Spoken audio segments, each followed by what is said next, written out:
Imagine this. A man stood in the schoolhouse doors in times of desegregation, seen as spewing hatred. He's the one that will divide this nation. Segregation then, segregation tomorrow, segregation forever. Every single word he said was a bridge he went around, he did sever.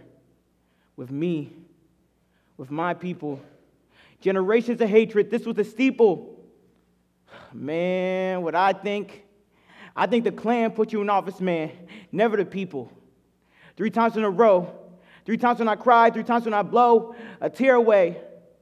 Hold up, wait, his views changed. Some say he's a prophet, some say he's an angel. I don't know about it. I can never look at him from that angle. What I think he's the devil, yet every time he will disprove how I see him, this image, this perspective is something that I must remove.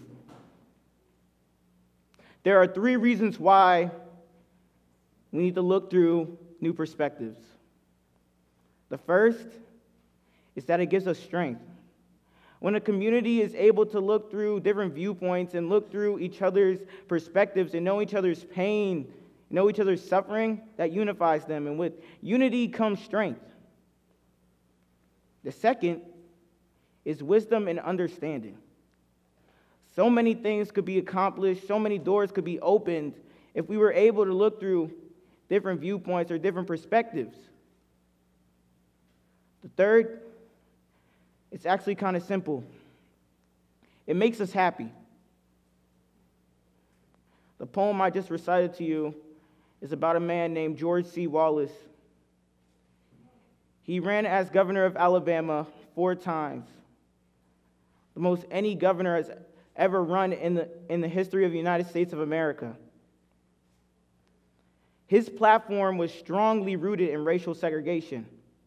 In fact, one of his campaign slogans were segregation then, segregation tomorrow, and segregation forever.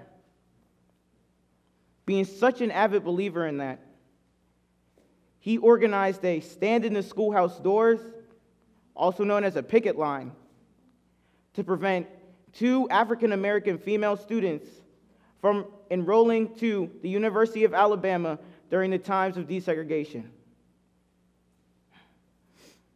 He was very successful. He was ready for the next step. He was running for presidential office. But one day, his life changed. May 15th, 1972, he was shot by a man named Arthur Bremer. As a result, he was paralyzed from the waist down. At that time in history, there was little to no accommodations for the struggles differently able people went through every single day. And on top of that, they were almost seen as lesser than. He was forced from what we saw as the majority into what we see as the minority. Okay. Based on what I previously just told you, what are your thoughts on him? Is he a bad person? Is he evil? I thought that. Why wouldn't I? I'm black. I live in the United States of America, and I know the struggle of my ancestors at the hands of racism, hatred, and bigotry. That's my perspective. That's how I identify myself. My perspective can easily be my bias. This is a perfect example of global beliefs. Global beliefs is the concept that you assume something about someone, a situation, or a group of people based on inadequate evidence. What if I told you George Wallace took a complete 180? Because he did. He became a civil rights activist.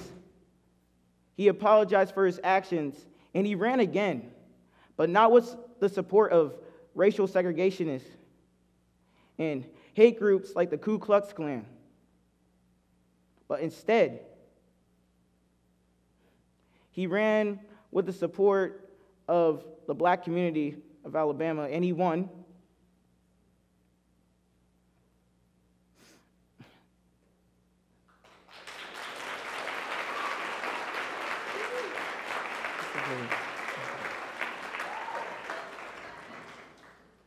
And he won with the support of the African American community of Alabama. George Wallace did not only face ridicule from the black community, he faced ridicule from the white community on top of that. He went against the values he had known his whole life. That took strength. And I truly believe him looking through a new perspective gave him that strength. From the moment we are born, we never stop learning. We can't help it. Whether we want to or not, we're going to learn. From every situation, book we read, song we listen to, we learn something new. Imagine how much more we could learn if we were able to step into the shoes of somebody else. We would be able to understand why someone may react to a certain topic or certain things said. We were able to know their background and the experiences they had. If you're not convinced, look to your neighbor and ask them if they would rather have verbal instructions or visual instructions.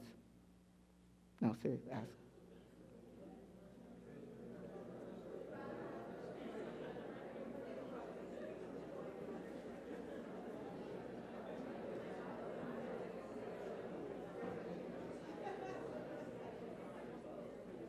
Okay.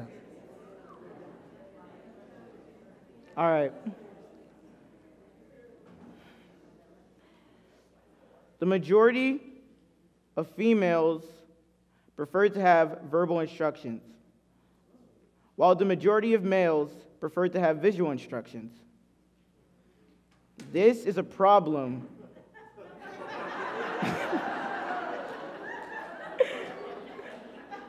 that a lot of programmers and developers, researchers, ran into when they were designing the modern, standard commercial version of the GPS.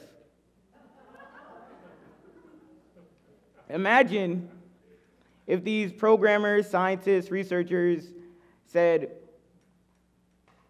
one perspective wasn't as good as the other. One didn't matter as much.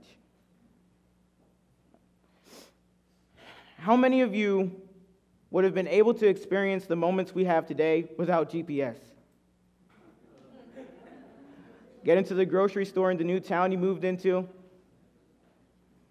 Or when you were little and your mom had to drive you to Chuck E. Cheese for your friend's birthday party? Or your first day of school at a new school on top of that? Something so simple as looking at two perspectives and being able to merge them led to something so great. In fact, who would have known how much technology would have been stunted without the development of the GPS? From the dawn of mankind, man has always pursued happiness. Some would even say it's almost our source code, because even Arthur Bremer, the man who shot George Wallace, was in pursuit of happiness. Take this for example. Town A, Town B. The people in Town A hate Town B. They can't stand it. Everything about Town B is whack. Like, they can't go there. No, they're not going there. And then there's Town B, and they can't go to Town A because they think Town A is whack too. There's a road, though. There's a road connecting them. Person C lives there. Person C could be anybody. It could be me, you. It could be your friend Kevin, Matt, Sarah, Molly, Liz, Noah, Maithili. Person C is able to look through the perspectives of the people who live in Town A and Town B and thrive in both towns. They have the strength to be in Town A and go against the tide and say Town B is awesome. It's not whack. It's cool. And they have the strength to go into Town B and say Town A is awesome. It's not whack. It's cool. As a result, person C is able to thrive in both environments. They're able to be happy in both environments because they were able to look through different perspectives. We know the conversation. We know what happens if we start it. We know the doors that can be unlocked, opportunities reached, accomplishments that can be achieved. Look through a perspective. We know what it can do, so why won't we? Thank you. Thank you.